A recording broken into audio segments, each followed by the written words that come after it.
Hi long range hunting, and welcome back to episode 27 of our terminal ballistic testing, hunting versus match bullets.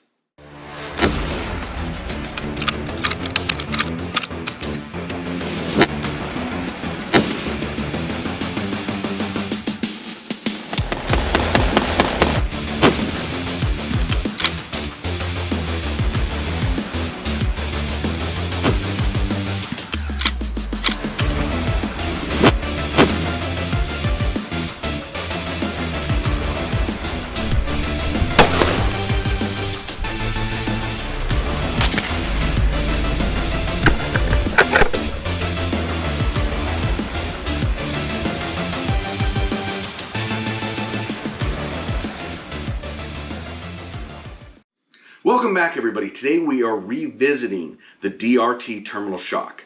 Now, this is a monolithic copper, lead-free bullet, whatever you want to call it. We already did one test of these at a medium velocity. Now, this is our high velocity test. So let's dive in and take a look at it.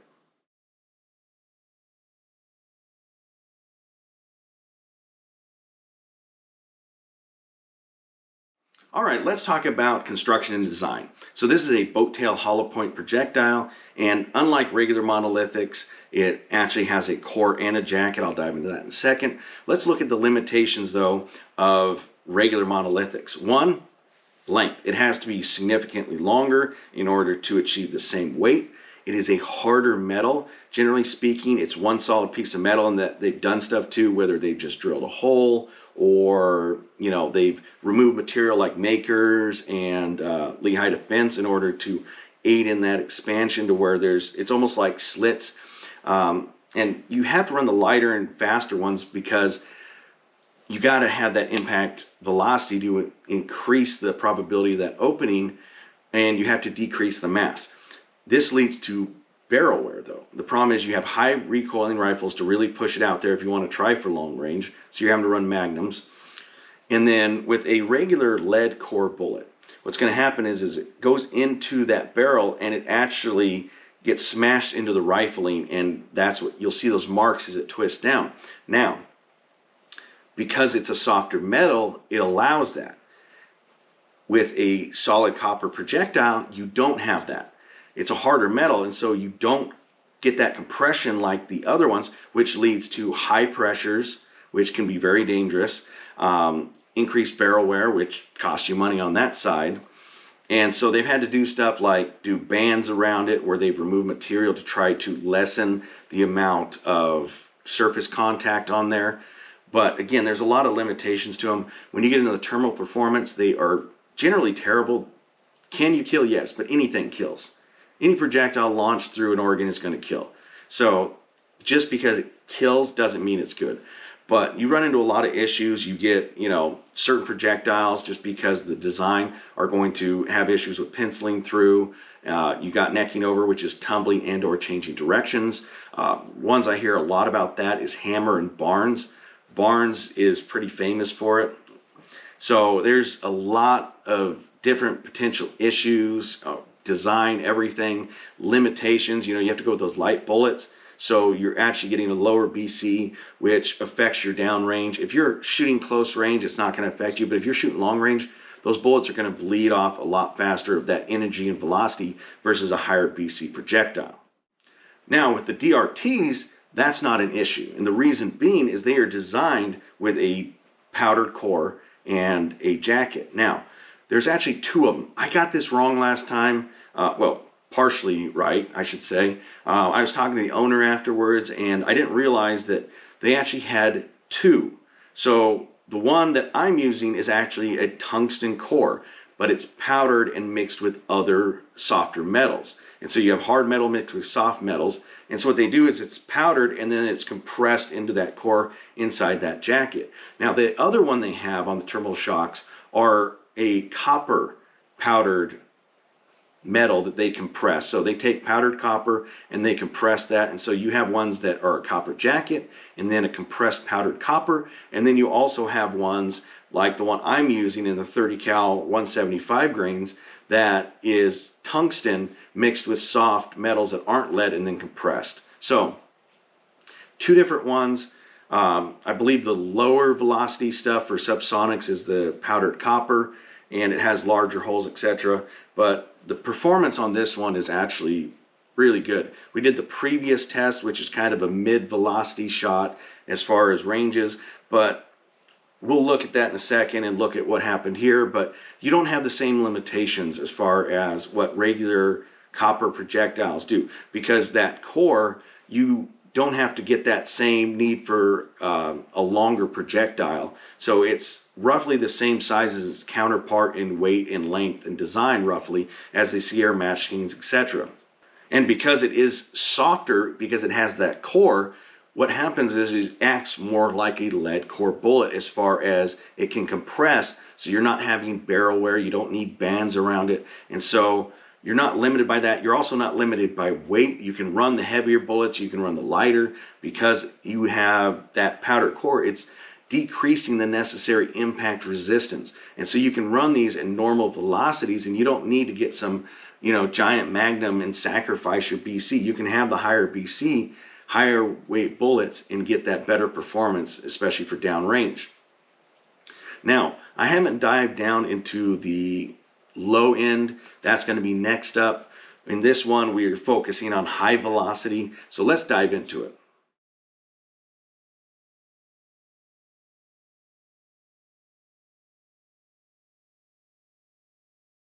All right, let's dive into the permanent wound cavity. Now, permanent wound cavity is kind of self-explanatory. If you haven't seen previous videos, just bear with me. This is just the permanent wound cavity. That's the cavity that's left there permanently.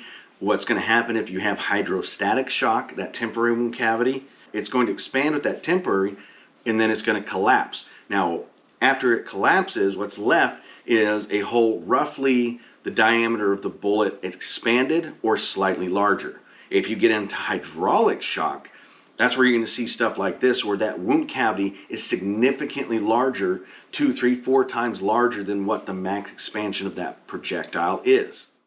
Now, as you can see, we have a really, really nice cavity. It did have pieces of that fragment inside. That's not a bad thing. That's a common misconception that people have, is they think that if pieces come off, it's not good. That is old school thinking. It's not relevant or true. You can see this caused massive, massive trauma. This main body was 2 3/4 inch width. I mean, that's a massive cavity. I mean, if you put that up to you and think about that going through you, that's the hole that's left afterwards. So that is going to be massive, massive trauma. Really good. This was a high impact velocity of 3,000 feet per second. Now, this isn't something I do very often. Occasionally I will. A lot of people, when they do gel tests, they'll set up, 5, 10 feet away, and they'll shoot through a chronograph so they can get their speed, or they'll just simply shoot there, and then they don't have to worry about missing. They can do reduced loads, whatever they want. I don't do that.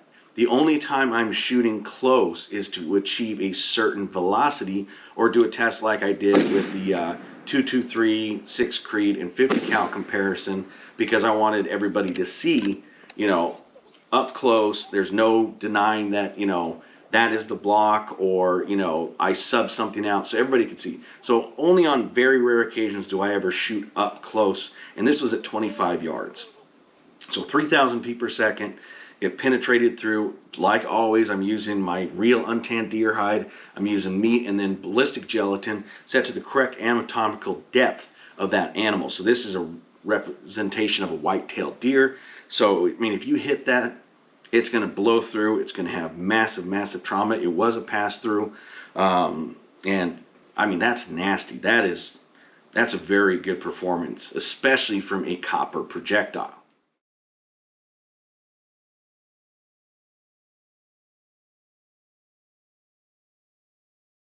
Now let's talk about the temporary wound cavity. Now that's that shock I talked about. In ballistics gel, when you hit it, you're going to see that massive expansion. That's our temporary wound cavity.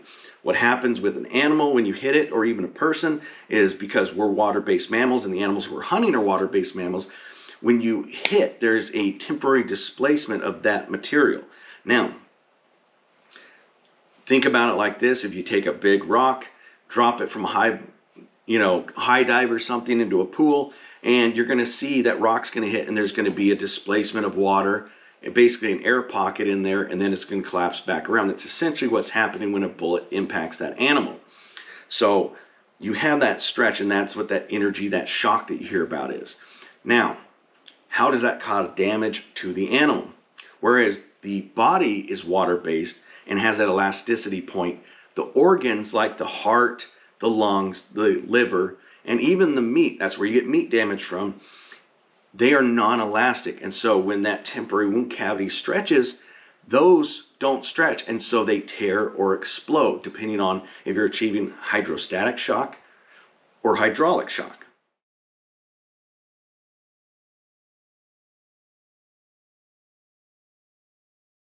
Now, what is hydrostatic shock? Hydrostatic shock is that temporary wound cavity under 2,200 feet per second or over 2,200 feet per second if you don't get good performance. And essentially what that is it's stretching within the elasticity of the body. This is what you see with pistols, you can see with rifles too. But what's happening is you're getting that bullet impacting, it's expanding, and then it collapses back to where it's roughly the size of that bullet expanded or slightly larger for your permanent wound cavity.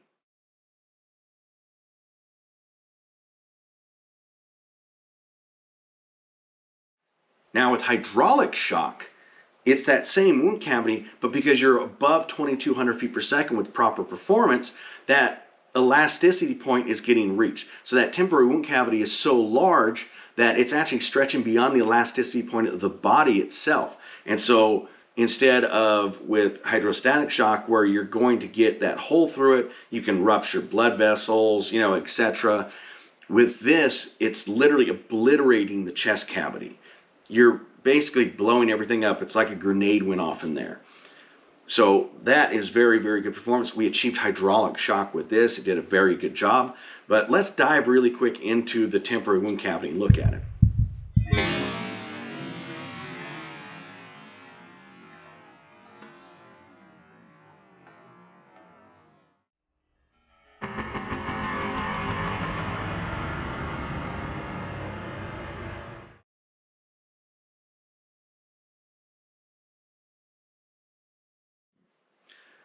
Now, as you can see, that was a major transfer of energy that did really, really good. Lead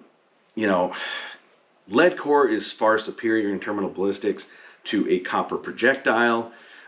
These are kind of that middle road. And in fact, if you look at like the core locks and stuff like that, this actually performs better than the core locks. And so the lower tier of the lead cores, these actually beat out. And so I've described this in the last one as that kind of medium in between. So you have your lower performing, your monolithics, you have DRT in the middle, and then you have your lead core above. Now, this, as far as it has outperformed some of those less performing lead bullets, but it's still not a match for the good bullets like ELD Match, Berger Hybrids, TMKs, etc. I mean, this was at 3,000 feet per second. If you look, fired out of the same exact gun, this is from an ELD Match, and you can see the difference.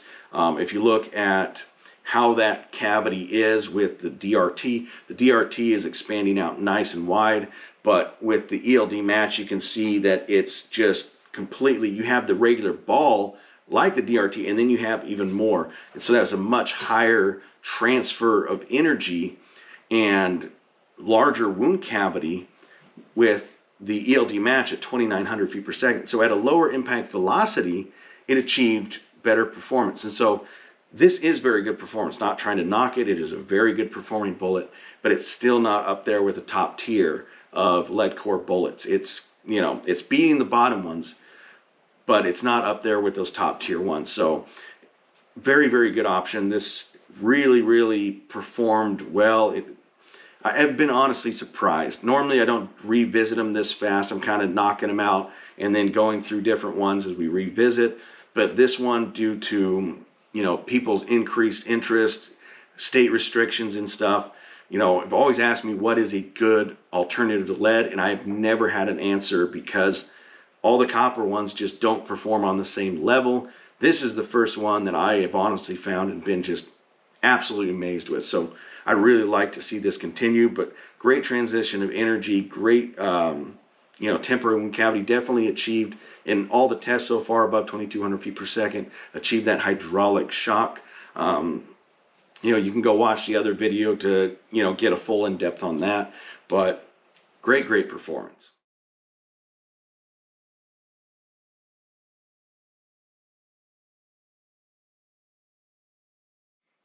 In conclusion, this is an amazing bullet.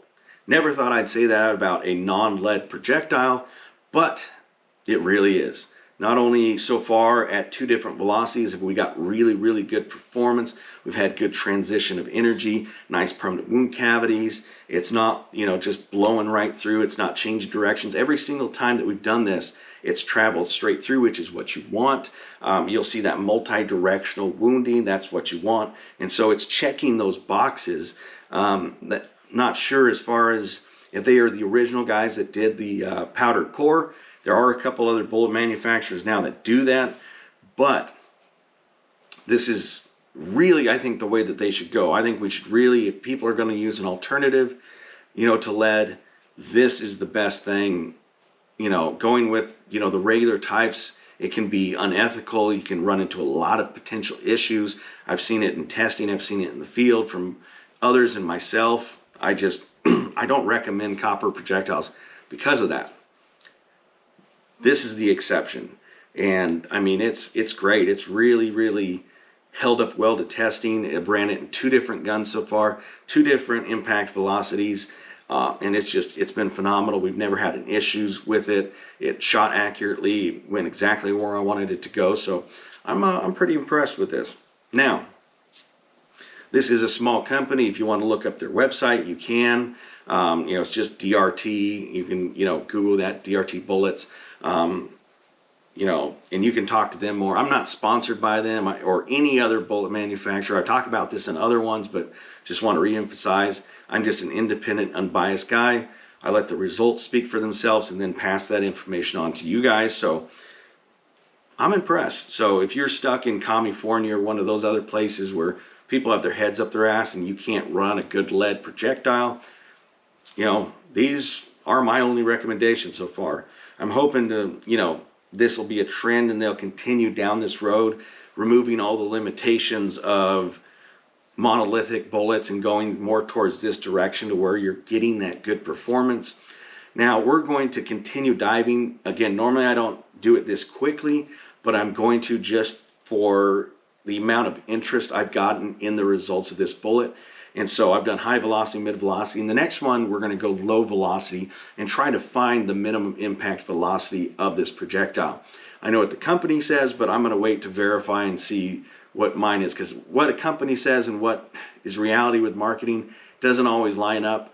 I've seen bullets that companies have said is X amount, and then at X amount, all you're doing is just getting a little bit of just the deformation basically, but the terminal performance isn't there. And so with their minimum impact velocity, I've seen a lot of issues. So some it's lower than what some claim, some it's higher, some are on the money. So it's just going to have to be testing and seeing as we go on what it's going to be, what is the true minimum impact velocity. And of course we'll continue. I do add bones at different points. The reason I run them without on the first test is because there's shots where you can miss any bone. If you're doing a quartering shot here and you go behind the ribs and it stops inside, you're not impacting any bones.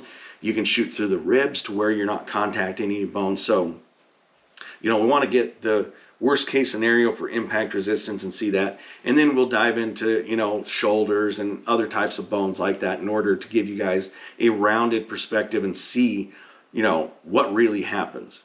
Now, if you stay tuned, we have a lot more coming. I have 2 more videos to do. I've shot them at the same time. It's another gel test, doing lower velocity stuff with the Abrams from J&A Custom Ammunition, and then also revisiting the core locks at a lower impact velocity. Both of those are high shoulder shot setups with actual white-tailed deer shoulders. And so we'll, get those done as fast as possible, get them up so you guys can see that and see those comparisons of those bullets. But everybody, thank you for the continued support. Welcome to all the new people that have come to the channel. The new subscribers, really appreciate you guys coming on board. Everybody be safe out there. Happy hunting.